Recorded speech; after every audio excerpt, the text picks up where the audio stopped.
டெல்லியில் மத்திய நிதியமைச்சர் அருண் ஜேட்லி தலைமையில் ஜிஎஸ்டி கவுன்சில் கூட்டம் தொடங்கியிருக்கிறது. இது குறித்த கூடுதல் விவரங்களை அங்கிருக்கும் நம்முடைய செய்தியாளர் நிரஞ்சனிடம் கேட்கலாம். நிரஞ்சன், ஜிஎஸ்டி கவுன்சில் கூட்டத்தில் யாரெல்லாம் பங்கேற்றிருக்கிறார்கள்? விவாதிக்கப்பட இருக்கின்ற மிக முக்கியமான விஷயங்கள் என்ன?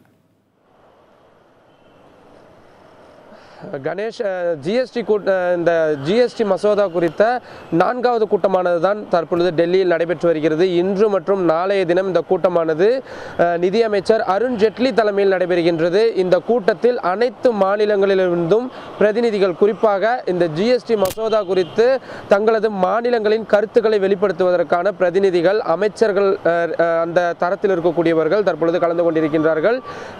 தமிழக அரசின் சார்பாக அமைச்சர் மாஃபா பாண்டியன் அவர்கள் கலந்து கொண்டிருக்கின்றார்.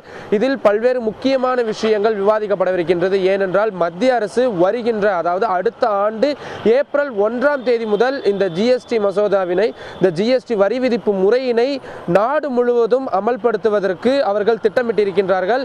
அதன் அடிப்படையில் தான் இதற்கான பணிகளை மிக துரிதமாக தற்பொழுது மத்திய அரசு மேற்கொண்டு வருகின்றார்கள். ஏற்கனவே நடைபெற்ற கூட்டங்களில் கூட எந்த மாதிரியான வரி விதிப்பு முறைகளை அமல்படுத்தலாம் உள்ளிட்ட பல்வேறு விவரங்கள் விவாதிக்கப்பட்டது. இந்நிலையில் இன்றைய கூட்டத்தின் பொழுது முக்கியமான விஷயமாக, குறிப்பாக ஒரே மாதிரி சீரான வரி விதிப்பு முறைகளை அமல்படுத்துவதற்கான ஒரு கூட்டமாகத்தான் தற்பொழுது இது கருதப்படுகின்றது. குறிப்பாக ஒரு குறிப்பிட்ட சில பொருட்களுக்கு, குறிப்பாக உணவுப் பொருட்கள், அத்தியாவசிய பொருட்கள் ஆகியவற்றிற்கு 8% வரி விதிப்பு என்ற நிலைத்தன்மை கொண்ட ஒரு வரி விதிப்பு முறையினை அமல்படுத்துவதற்கும் முயற்சிகள் மேற்கொள்ளப்பட்டு வருகின்றது.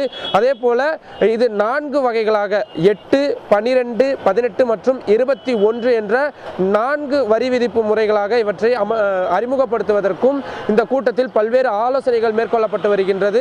இதை மிக விரிவாக பார்த்தோமே என்றால், குறைந்தபட்ச வரி விதிப்புகள் என்பது அத்தியாவசிய உணவுப் பொருட்களுக்கும், அதிகபட்சமாக இருக்கக்கூடிய அந்த 21% வரி விதிப்பு என்பதனை ஆடம்பர கார்கள் உள்ளிட்ட சொகுசு பொருட்களை வாங்கும் பொழுது அதற்கான ஒரு நிலையான ஒரு வரி விதிப்பாகத்தான் தற்பொழுது இவை கருத்தில் கொள்ளப்படவிருக்கின்றது. இதற்கு கேரளா உள்ளிட்ட சில முக்கியமான மாநிலங்கள் இந்த அதிகபட்ச வரி விதிப்பிற்கு கடுமையான எதிர்ப்புகள் தெரிவித்திருந்தன. இதன் காரணமாக தங்களது மாநிலங்களுக்கு கிடைக்கக்கூடிய அந்த வருவாயானது மிகப்பெரிய இழப்பினை சந்திக்கக்கூடிய ஒரு ஆபத்தான விஷயம் இருப்பதாக அவர்கள் கூறியிருந்தார்கள்.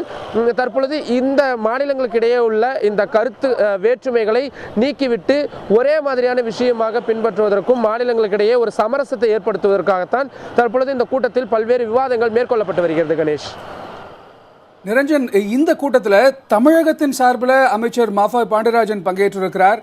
தமிழகத்தின் சார்பில் முன்வைக்கப்பட இருக்கின்ற விஷயங்கள் என்ன கோரிக்கைகள் தமிழகம் முன்வைக்கிறது?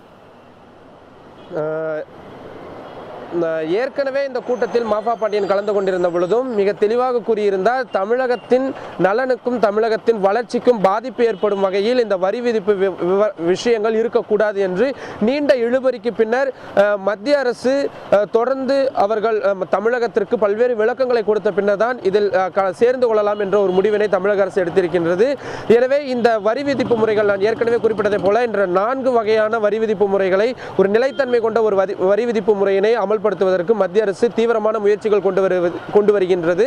இதனால் பல்வேறு குழப்பங்கள் நீங்கிவிடும், மக்களுக்கும் எளிதாக இதற்காகத்தான் வரிகள் செலுத்தப்படுகிறது என்ற ஒரு நிலையான ஒரு விஷயம் அவர்களுக்கு தெரியப்படுத்தப்படும் என்பதுதான் மத்திய அரசின் வாதமாக இருந்து வருகின்றது. ஆனாலும் கூட தமிழகத்தில் தற்பொழுது தொழில் முறைகள் தற்பொழுது வளர்ந்து வரக்கூடிய சூழ்நிலையில் மிக முக்கியமான சில அந்த சொகுசு கார்கள் உள்ளிட்ட விஷயங்களில் அதிக அளவு வரி விதிப்பினை அமல்படுத்தும் பொழுது தொழில் முனைவோர் தமிழகத்திற்கு நாடாத ஒரு சூழ்நிலை ஏற்பட்டுவிடும். எனவே இந்த மாதிரி தமிழகத்தின் நலன் பாதிக்கக்கூடிய விஷயங்கள் எதையும் மத்திய அரசு மேற்கொள்ளக்கூடாது, அதற்கு நாங்கள் ஒப்புதல் வழங்க மாட்டோம் என்று கூறியிருக்கிறார். அதே போல இந்த ஜிஎஸ்டி என்று சொல்லப்படக்கூடிய இந்த சரக்கு மற்றும் சேவை வரிக்கு ஒரு இணையமானது, அதாவது ஒரு லொகேஷனானது அவர்கள் தேர்வு செய்யவிருக்கின்றார்கள். லொகேஷன் என்றால் இந்த மாதிரியான விஷயங்கள் என்ற ஒரு நெட்வொர்க் ஆனது அவர்கள் தயாரிக்கவிருக்கின்றார்கள். இந்த நெட்வொர்க்கில் என்னென்ன மாதிரியான அம்சங்கள் இடம்பெற வேண்டும் என்பது தொடர்பாகவும் தமிழகத்தில் விரிவான ஒரு ஆலோசனையாக வைக்கப்படவிருக்கின்றது.